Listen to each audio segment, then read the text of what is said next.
ကျွန်တော်ဒီနေ့3ရက်တာဖျားရှင်ပို့ဆောင်တဲ့ကျေးဇူးတော်ချီးမွမ်းပါတယ်မနေ့ကကျွန်တော်ဝိညာဉ်တော်ရဲ့ဆုံးမခြင်းကိုခံရပါတယ်ဘာဖြစ်လို့လဲဆိုတော့မနေ့ကကျွန်တော်ဟောချင်တဲ့အရာကိုကျွန်တော်အဓိက focus လုပ်တယ်ဖခင်ကသူပြောခိုင်းတဲ့စကားကိုကျွန်တော်ပြောခိုင်းတယ်အဲ့ဒီမှာကျွန်တော်ဒွန်ဆွဲနေတာလွန်ဆွဲတာမဟုတ်ပါလေလွန်ဆွဲတာလွန်ဆွဲတာ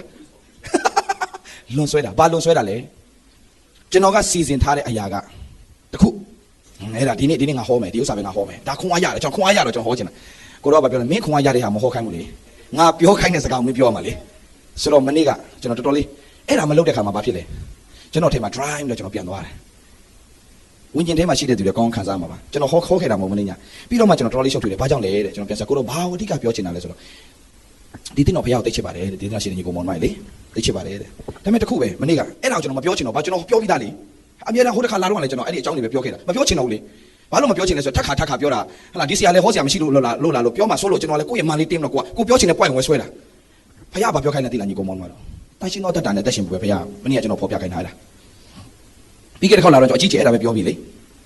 ေမရှိတဲ့ညီကောင်မောင်တော့ကျွန်တော်ပြောချင်တယ်နားရှိတော့သူမိဒီကကြားပါစေဒီအတင်းတော်ထဲမှာမတန်ရှင်းတဲ့သူတွေအများကြီးရှိတယ်ဒါပေမဲ့ကျွန်တော်အလုပ်ကစစ်ကြောရမယ့်အလုပ်မဟုတ်လို့ကျွန်တော်မစစ်ကြောဘူးဒါပေမဲ့ကျွန်တော်ဖခင်ဖော်ပြတယ်ပြင်ကြပါလို့ကျွန်တော်ဒါပဲပြောချင်တယ်ဗျပညာခရစ်တော်ကြွလာဖို့နေပြီခရစ်တော်ကြွလာဖို့နေပြီခရစ်တော်ကြွလာဖို့နေပြီမတရားသောမိထုံရှောင်ကြပါလို့ဆဲကပြောတယ်နားမထောင်တဲ့ဖွဲ့တွေရှိတယ်ဒီထဲမှာကျွန်တော်ဖခင်ပြောခိုင်းတဲ့စကားတော့ကျွန်တော်ပြပြောမှာပဲသူ့ဟိုမှာကျွန်တော်လည်းမထိခိုက်စေချင်ဘူးဒါပေမဲ့ပြောနေတော့ညာလဲနားမထောင်တဲ့အဖွဲ့တွေဒီထဲမှာရှိတယ်ဖခင်မကြောက်ဘူးဗျဖခင်ပေးတဲ့ကိုခန္ဓာဗျဖခင်ပေးတဲ့လေကိုရှူပြီးတော့ဖခင်မနဲ့တက်ရှင်တာဘယ်လောက်လူပါဝါလဲနည်းနည်းကြမ်းပြောမယ်နော်စိတ်ဆိုးလဲဆိုမဆိုးချင်တဲ့နေမှတ်ပြမယ်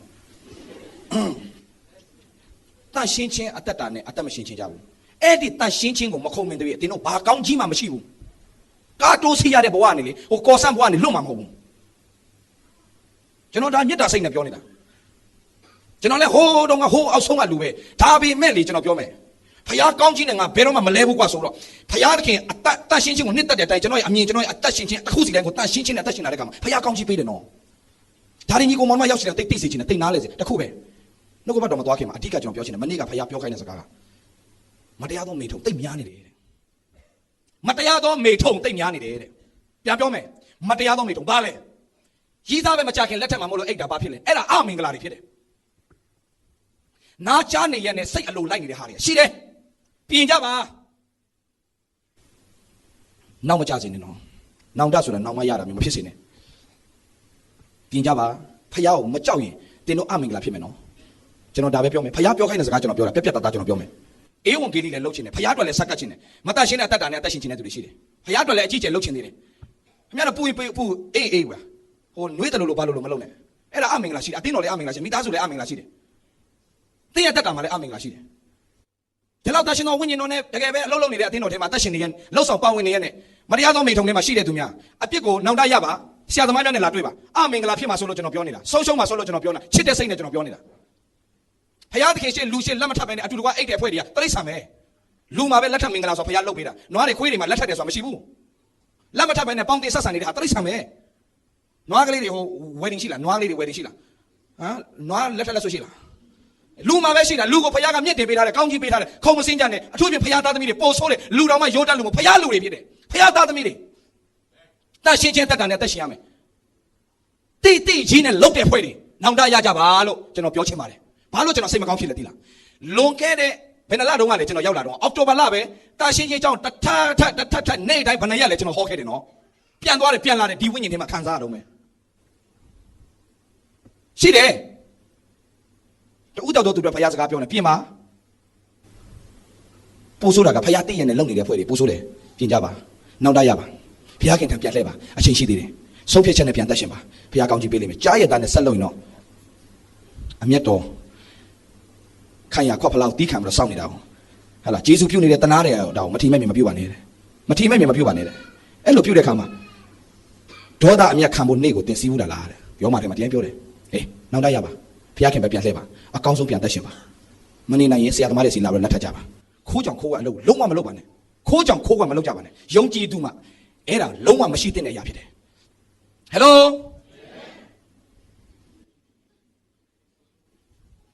ုအာမင် ကိုယ်တငယ်ချင်းတွေမှာတွေ့ရင်လည်းပြက်ပြောပါချစ်တဲ့စိတ်နဲ့ပြောပါမေတ္တာနဲ့ပြောပါဆွဲခေါ်ပါယုံကြည်သူတွေဖြစ်ပြီးတော့ရှက်เสียကောင်းတာဗျာမသိဘူးဘုရားပြောခိုင်းလို့ပြောတာဗျာယင်ထဲမှာကျွန်တော်လည်းတော်တော်လေးကိုစိတ်ဆိုးလာပြီမစိုးချင်တော့ပါဘူးနောက်တိုင်းရကြဒါပဲပြောတော့မတော်ပြီဖျားခင်နှုတ်ကပတ်တော်ကြားတဲ့အချိန်မှာပြင်ကြပါကောင်းကြီးဖြစ်စေခြင်းလို့ပြောနေတာပါဗျာမဟုတ်ရင်ဒီခင်ဗျားတို့ဒီဝဲခဲ့တဲ့ဒီမယုံထွက်နိုင်ဘူးဒီယောဂဒီပြဿနာဒီဆင်းရဲခြင်းဒုက္ခနဲ့ခင်ဗျားတို့မလွတ်နိုင်ဘူးဒါမဲ့ခင်ဗျာအသက်ရှင်ဆုံးတတ်တာနဲ့အသက်ရှင်သည်ကျွန်တော်ပြောပြမယ်မှတ်ထားဖျားခင်နှစ်သက်တဲ့တတ်တာနဲ့အသက်ရှင်ခြင်းတစ်နှစ်ပြီးတစ်နှစ်မတူဘူးဟဲ့လားတစ်နှစ်ပြီးတစ်နှစ်မတူစေရဘူးတိုးတက်နေရမယ်ပြောင်းလဲနေရမယ်ဘုံတော်ထင်ရှားတဲ့တတ်တာပဲဖျားသူများကြည့်ပါအတူယူရတဲ့တတ်တာပဲဖျားအဲ့ဒီတတ်တာဖြစ်စေခြင်းနဲ့ညီကိုမောင်မတို့သူများကိုလိုက်အတူယူတဲ့တတ်တာမဟုတ်သူများကကိုယ့်ကိုကြည့်ပါအတူယူရတဲ့တတ်တာပဲဖြစ်ရမယ်အာမင်အာမင်ဒီအချိန်အတွက်ဘုရားခင်ယေရှုတော်ချီးမွမ်းပါတယ်ဒီအချိန်မှာကျွန်တော်တို့နဲ့အတူဘုရားအမှုတော်မှာလာပြီးတော့စက္ကပ်လက်ရှိတော့သမီးငယ်လေး Caroline from Australia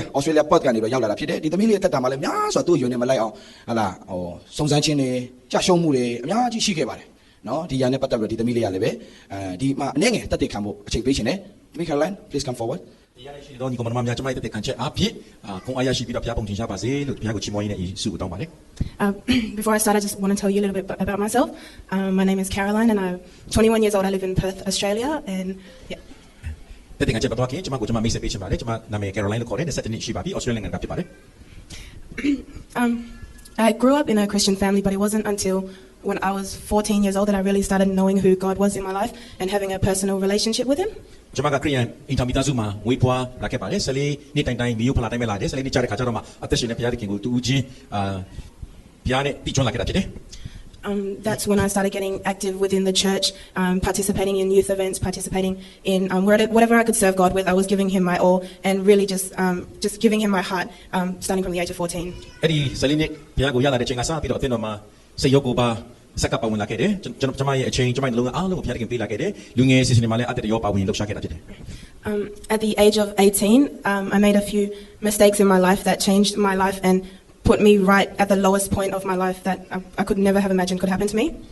ကျမသက်ရှင်နေရောက်လာတဲ့အခါမှာအမားတစ်ခုကိုကျွလွန်ခဲ့မိတယ်အဲ့ဒီအမားကကျမကိုအနိုင်ဆုံးဘဝအထိကျမတခါမှတော့မစင်စားနိုင်ခဲ့တဲ့အခြေအနေတိရအောင်ဆွဲချခဲ့ပါတယ် I was at the point where I was absolutely hopeless and had no hope left in my future. I just thought every single day I thought that this is the end and there was no way out and there's no future left for me. That was it for me. အဲ့ဒီချိန်မှာကျမဘယ်လိုစဉ်းစားခံစားခဲ့တယ်လဲဆိုရင်ကျမရဲ့တက်တာမှာတော့မျောလင့်ခြင်းအနာဂတ်ဆိုတာလုံးဝမရှိတော့ဘူးမျောလင့်ခြင်းဆိုတာလုံးဝမရှိတော့ဘူးဘယ်လိုမှယုံထွက်နေတော့မှမဟုတ်ဘူးလို့စိတ်ထဲမှာခံစားခဲ့တယ် I would see and hear testimonies from other people talking about they've been in situations and that they overcome, but then I thought to myself like if they can overcome, why can't I overcome? But then I look back at my situation, I thought no, like my situation is impossible. I'm going to be stuck here forever and there was no hope for me. အဲ့ဒီချိန်မှာသူများတွေကခက်ခက်ကနေဘယ်လိုအောင်မြင်ကျော်လွှားနိုင်ခဲ့တယ်ဆိုတဲ့ဒီကံကြည့်လေကြားပါတယ်ဒါပေမဲ့ကျမထင်တာကကျမကတော့ဒီအခြေအနေကနေဘယ်လိုမှယုံထွက်လို့မရနိုင်တော့ဘူးလို့ပဲစိတ်ထဲမှာဒီလိုပဲရှိနေတယ် One of the verses that spoke to me a lot during that time was Ephesians 3:20. အတူတူပဲကျမကိုဘုရားသခင်အဲ့ဒီချိန်မှာEphesians ဩဝါဒစာအခန်းကြီး3အငယ်20ကနေပြီးတော့စကားပြောပါတယ် Now to Him who is able to do immeasurably more than all we ask or imagine according to His power that is at work within us. ငါတို့နဲ့ပြုပြင်သောတကိုးတော်အတိုင်းငါတို့တောင်းပန်ကြစီသည်များထက်အလွန်ထူးခြားစွာပြုခြင်းကတတ်နိုင်တော်မူသောဘုရားသခင်သည်ယေရှုခရစ်အဖင်အသင်းတော်နဲ့ကပါဆက်ဆက်ဘုန်းကြီးတော်မူစေတည်းအာမင် This verse really spoke to me because it's what I imagined to get out of my situation. To me, it seemed impossible, but in my imagination, in my hopes, I really wanted to overcome it. And the word of God spoke to me that more than I can imagine, that's what God can help you. That's what God can do in my life. So I just held on to this and it really helped me. ဒီနှုတ်ကပတ်တော်ကျွန်တော်ကျမကြားတဲ့အခါမှာဘုရားရှင်နှုတ်ကပတ်တော်ပြစကားပြောတယ်ကျမတက်တာမှာတော့ဒီနှုတ်ကပတ်တော်အဖြစ်များစွာပြောင်းလဲခြင်းကိုပြီးခဲ့ပါတယ်ကျမထင်တာကကျမရဲ့အခြေအနေကနေဘယ်လိုမှယုံထွက်မရတော့ဘူးလို့ထင်ပေမဲ့ခုနကနှုတ်ကပတ်တော်ထဲမှာတောင်းပန်ကြစီဒီထက်တာရွေးကောင်းတဲ့အရာဘုရားရှင်မဆာမယ်ဆိုတဲ့စကားကကျမရဲ့တက်တာအတွက်အင်မတန်မှအဖို့ထိုက်တော့စကားဖြစ်လာတယ် One thing I learned during that situation is that you have to when you surrender to God you have to surrender 100%. You can't go half-hearted and just half rely on God, half rely on your own strength and try and overcome yourself and then give the rest to God. You really have to surrender 100% and that's when God will really work in your life and just pull you out. ကျွန်တော်တို့ရဲ့အသက်တာမှာတဝက်ကိုတော့ဘုရားသခင်ကိုပေးပြီးတော့တဝက်ကိုကျတော့ကိုယ်အစွမ်းနဲ့စူးစမ်းမယ်ဆိုတဲ့အရာကလုံးလို့မရပါဘူးလို့ဘုရားသခင်ကိုကျွန်တော်တို့လုံးလက်မြောက်အရှုံးပေးပြီးတော့တရားရာဂိုင်းတော့အားလုံးပေးလိုက်မှတာလေဘုရားကအလုပ်လုပ်မှာဖြစ်တယ် When I really surrendered to God, God changed my life, turned it around more than I could imagine. He didn't only save me from the situation, He pulled me up and actually showed me that He still loves me and that He still has a purpose and a future for my life. ကျွန်မအဲ့လိုဆက်ကလိုက်တဲ့ကမှာဘုရားသခင်ကကျွန်မကိုအဲ့ဒီအခြေအနေတွေကဆွဲထုတ်လိုက်တဲ့တမကကျွန်မကိုလည်းတာရွေးကောင်းသောအနာဂတ်နဲ့ဘုရားသခင်အတွက်တာရွေးလို့ဆိုနေပေါ်ရတဲ့အသက်တော်အနာဂတ်ကိုကျွန်မကိုပြီးမျှော်လင့်ခြင်းအသက်တော်အနာဂတ်ကိုဘုရားသခင်ကျွန်မကိုပြန်ပေးပါတယ်ကျွန်မကိုလည်းချစ်တယ်ဆိုတာဘုရားသခင်ကဖော်ပြပါတယ် I want to encourage you all here today, especially the young people, is that God has a beautiful future prepared for each and every one of you. And the main thing you need to know is that you are valuable to God. If you're even to anyone else, if you don't mean anything, you mean the world to God. Like you are the most valuable thing in His sight, and you need to always remember that. မရှိတဲ့လူငယ်မောင်များကိုကျွန်မအထူးပဲခွန်အားပေးချင်ပါတယ်သင်ကိုဘုရားသခင်ချစ်တယ်တန်ဖိုးထားတယ်သင်အတွက်အနာဂတ်အတွက်ဘုရားသခင်အကောင်းဆုံးကိုပြင်ဆင်ထားပြီးပြီဆိုတာကိုသိနားလေစေချင်တယ် Don't ever let anyone tell you that you're not good enough or that your past or your mistakes are going to stop you from doing anything, because it's God that speaks for you and it's God that is going to use you. So just surrender to Him. If you ever feel you're in a situation that you can't overcome, just remember that our God is bigger than our problems and He's the only one who can help you. မရှိတဲ့ညီကောင်မောင်များကိုအားပေးချင်တယ်အတိတ်ကမှားခဲ့တဲ့အရာတွေကြောင့်လူတွေကမင်းကဒီလိုဖြစ်ခဲ့တဲ့လူဖြစ်တော့ကြောင့်သုံးမရတော့လို့ဖြစ်တယ်လို့မပြောပါစေနဲ့သင်ကိုဘုရားသခင်ချစ်တယ်သင်လည်းဘုရားသခင်အကောင်းဆုံးပြင်ဆင်ထားပြီးပြီဖြစ်တယ်ဆိုတာကိုသိနားလည်ပြီးတော့လာပါ Can you make it a short sentence? Yeah. So I just want to encourage you that when you really give your life to God, He will change everything for the better. Emotionally, physically, financially, everything. He'll give you prosperity. He doesn't only give you life, He gives it abundantly. So just prepare when you really give your life to God to just have overflowing blessings in your life. ဘုရားသခင်ဒီသင်ကိုအသက်နဲ့လူယုံများမှာကကျွယ်ဝသောအသက်တာကိုပေးချင်တော်မူသောဘုရားသခင်ဖြစ်တယ်ခန္ဓာကိုယ်ကြမှာကြီးစိတ်ရဲ့ရွှင်လန်းခြင်းဝိညာဉ်ရဲ့ဝမ်းမြောက်ခြင်းကိုလည်းပေးမယ်ဘုရားသခင်ဖြစ်တယ် So God bless you all. ဘုရားသခင်ကောင်းချီးပေးပါစေ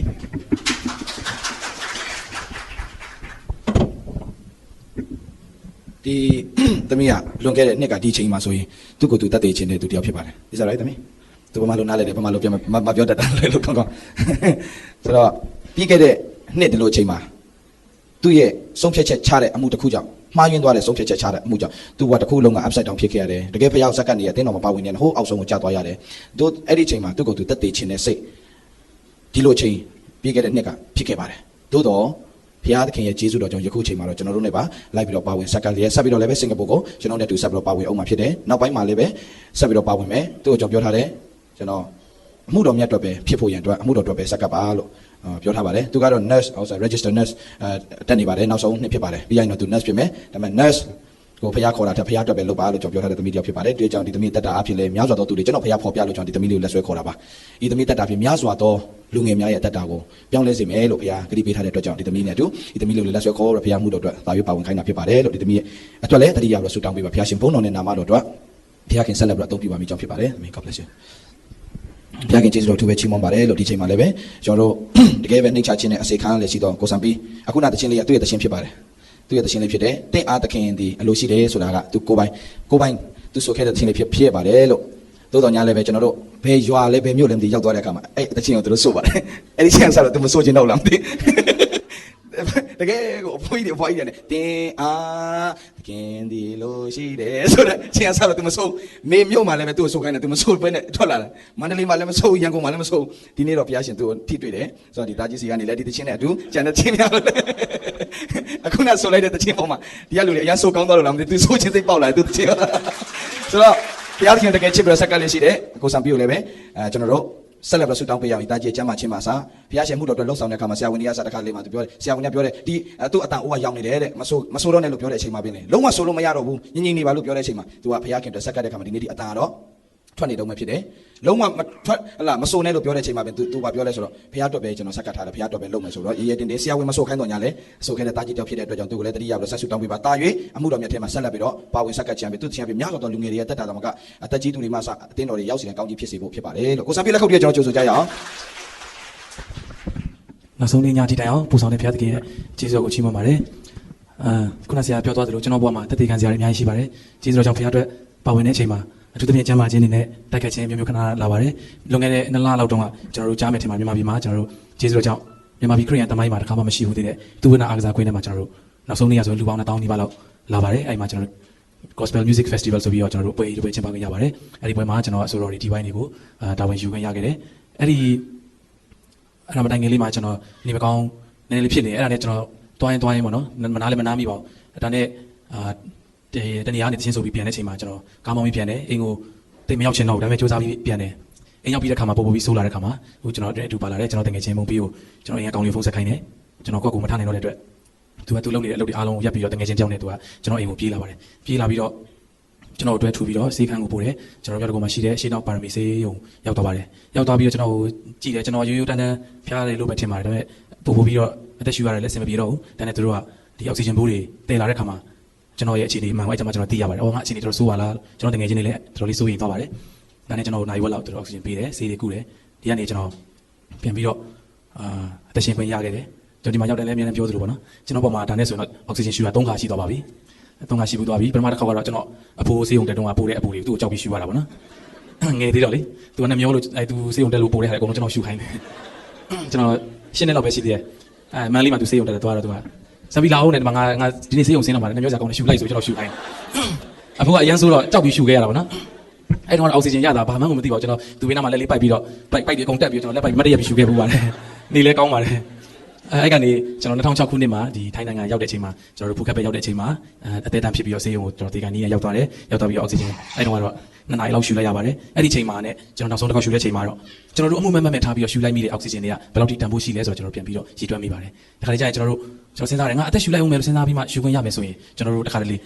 တနေ့လုံးနေမှာ2ခေါက်3ခေါက်လောက်ပဲရှူမိမှာပေါ့နော်ဒါပေမဲ့ကျွန်တော်တို့ဘာမှမသိတဲ့အချိန်မှာတော့မှလေကောင်းလေးတက်နေရှူခွင့်ရတဲ့ဘုရားရဲ့ကျေးဇူးတော်အထူးပဲချီးမွမ်းပါတယ်ဒီမှာရှိတဲ့ညီမတို့ကျေးဇူးတော်ချီးမွမ်းတတ်တဲ့အသက်တာရှိဖို့ကျွန်တော်ရဲ့ဖြစ်ပျက်လေးနဲ့ပြောချင်ပါဒီကနေကျွန်တော်အဲ့ဒီနေကောင်းဖြောက်သွားတဲ့ခါမှာအတန်ဟိုးရောက်ပါတယ်ရောက်နေအဲ့ဒါမှတိုင်းကျွန်တော်မလေးရှားကိုမဆုံတဲ့နဲ့သွားတဲ့ခါမှာလင်းပေါ်မှာအသွားရောက်ပြန်ရောက်ကျွန်တော်ရဲ့ညာဘက်တစ်ချမ်းလုံးအထဲမှာကိုက်ပါတယ်မဆုံတဲ့လေဖြန်းမယ်တော့ထင်တယ်သူရန်ဆိုရင်လည်းဒါနဲ့ကျွန်တော်ပြန်ရောက်တဲ့ခါမှာ SSC စီကန်ရွှေကုန်တိုင်းမှာကျွန်တော်သွားစစ်တဲ့ခါမှာသူတွေပေါင်းဒီအမျိုး20 30လောက်စစ်တဲ့ခါမှာကျွန်တော် virus တစ်ခုဝင်တယ်လို့ပြောပါတယ်ဒါနဲ့ဆေးတွေတောက်ပါတယ်အပြန်ကောင်းသွားတဲ့အချိန်မှာကျွန်တော်အတန်ကျွန်တော်ဘောမှာတစ်ခါမှမကြုံဘူးတဲ့အံ့ဩစရာကောင်းလောက်အောင်ကျွန်တော်မနေ့တခုသချင်းဆိုကြည့်တဲ့ခါမှာကျွန်တော်အတန်လုံးဝသချင်းဆိုလို့မရတော့ဘူး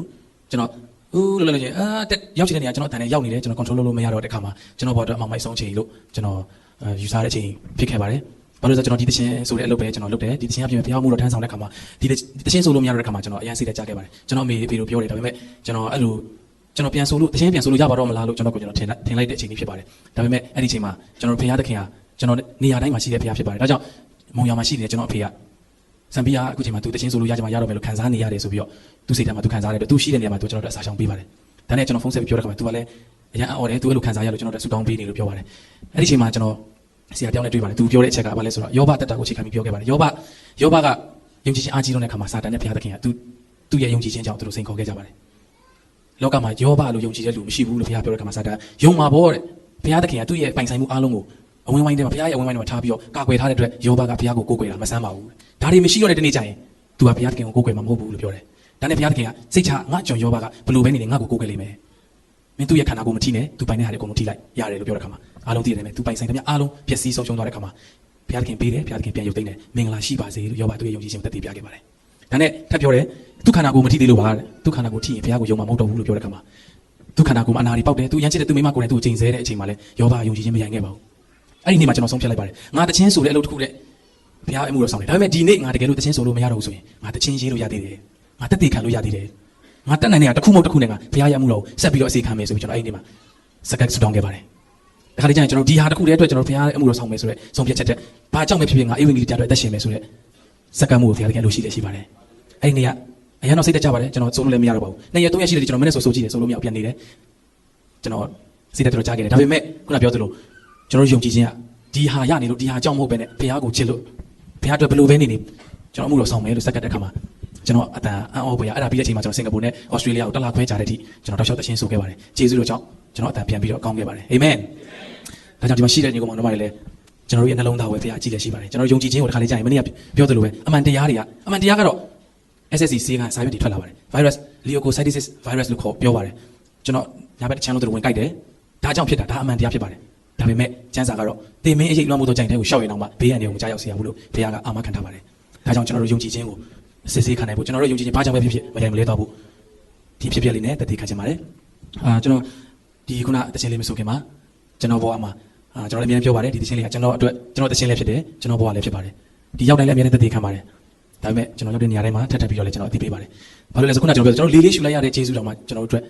အရန်ကိုဘုံဖြစ်နေတဲ့ဂျေဇုတွေဖြစ်ပါတယ်ကျွန်တော်နိုင်ငံတနိုင်ငံရောက်တဲ့အခါမှာမိသားစုစုနဲ့တွေ့တယ်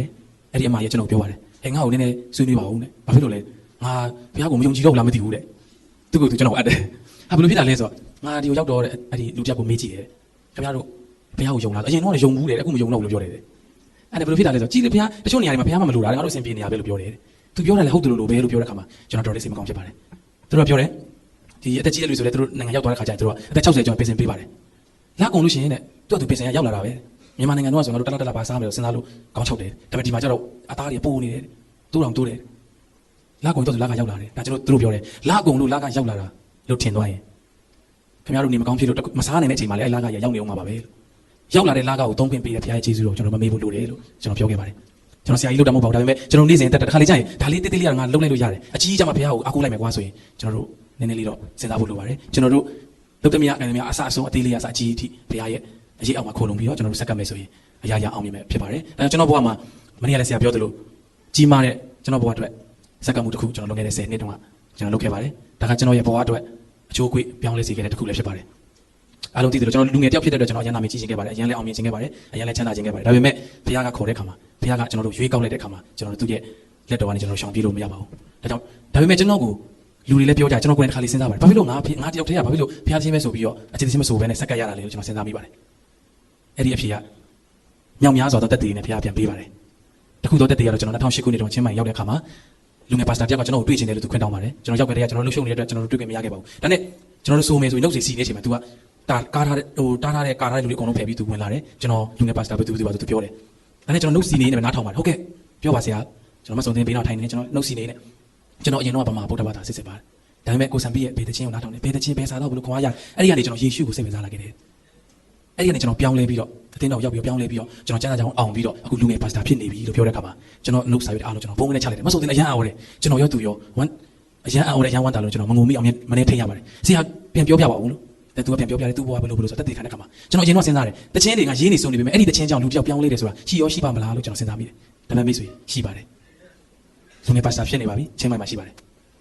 ဒီလိုမျိုးဖြစ်ပျက်တွေအများကြီးရှိလာတဲ့ခါမှာကျွန်တော်ကိုဘုရားခေါ်ခြင်းကကျွန်တော်ရဲ့စက္ကန့်မှုကဘယ်တော့မှလေထဲမှာမပြောင်းသွားဘူးဆိုတော့ကျွန်တော်သိလာရပါတယ်ဒါကြောင့်မိတ်ဆွေရဲ့ဒီနေ့စက္ကန့်မှုကနောက်ထပ်10နှစ်တိအကျိုးတရားမှုရှိနေအောင်ဖြစ်ပါတယ်အာမင်ဘုရားကကျွန်တော်တို့ခေါ်တဲ့ခါမှာအစဉ်သင်ရှိနေဖို့ပဲလိုပါတယ်လွန်ခဲ့တဲ့တစ်နှစ်တောင်လည်းမလေးရှားရောက်တဲ့ခါမှာကျွန်တော်ကိုတွေ့တဲ့ချင်းလူဆိုတယ်တက်တည်ခံတဲ့ခါမှာလူငယ်တရားလုံးနဲ့ကျွန်တော်နဲ့တွေ့ပါတယ်ကျွန်တော်တချင်းဆိုတယ်10ပို့လောက်ဆိုတယ်တက်တည်ခံတဲ့အချိန်မှာပြီးသွားပြီဆရာဆူတောင်းအပိတ်ဆူတောင်းတဲ့အချိန်မှာလူငယ်တယောက်ကအင်ကြီးဘောဒီပတ်တီဝေးပြီးတော့ဒူပေါင်းပြီးနဲ့ပြည့်တက်လာတဲ့စင်ပေါ်ပြည့်တက်လာပြီးတော့ကျွန်တော်မှကြီးဆွဲလို့တယ်သူကအဲ့ဒါပြီးသွားပြီပြီးတော့မယ်ဆိုတော့တီးပါတယ်ဒါပေမဲ့ခဏနေကြပါအောင်ဗျာကျွန်တော်ပြောစရာရှိလို့ဆိုတော့လူငယ်ကလည်းမိုက်တီမိုက်ကန်ပုံစံခတ်ထွားထွားနဲ့အဲ့ဒါကျွန်တော်ကဗမာလူမျိုးဗျဗုဒ္ဓဘာသာစစ်စစ်လုပ်ပြအောင်အဲ့ဒါငါစကားပြောများမှားဝိုင်းလာမသိဘူးလို့တနေ့သူကပြောပြီးတော့ကျွန်တော်မလေးရှားရောက်ကြတဲ့ကျွန်တော်မိသားစုကျွန်တော်မဆက်သွယ်ဘူးကျွန်တော်ခက်မှပဲနေတယ်ကျွန်တော်တကောင်ကြွက်ပဲကျွန်တော်မှမျက်ရည်စွာလည်းမရှိဘူးကျွန်တော်ဘယ်သူမှလည်းပြေးမဆိုင်ဘူး